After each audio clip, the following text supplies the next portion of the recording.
L'espion le plus connu de la littérature et du cinéma fait son grand retour depuis plus de 50 ans.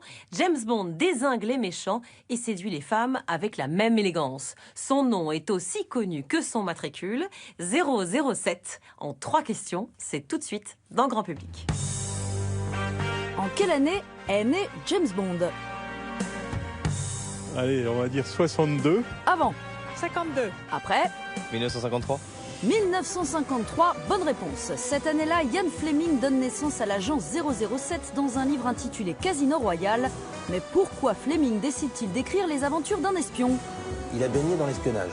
Il n'était pas agent de terrain, il n'a jamais été envoyé sur place, et donc il s'est inspiré de tous les gens qu'il a rencontrés. Notamment Fitzroy McLean, un agent de terrain et un vrai héros de guerre. Et il y a un agent serbe qui s'appelait Duško Popov, et c'était un homme à femme et un homme qui aimait jouer au casino.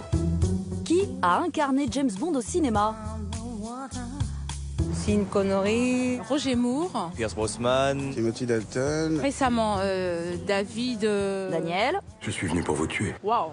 Daniel Craig, un petit peu énervé. Si on ajoute George Lazenby, ça fait 6 acteurs, tous issus du Commonwealth comme l'ont exigé les héritiers de Fleming. Mention spéciale à Sean Connery qui crée le personnage au cinéma, un pari plutôt osé.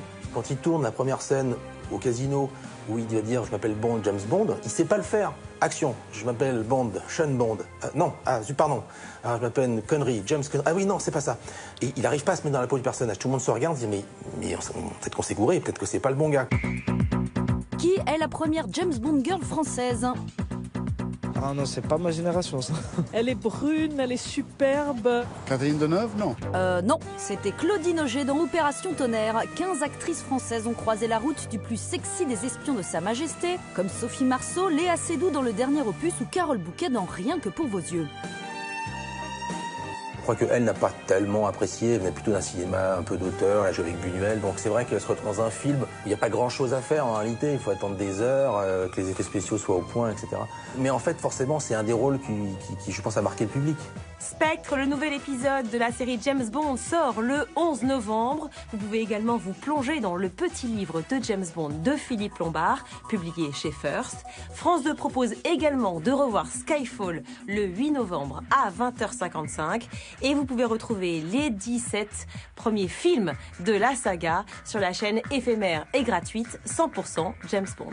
Ciao!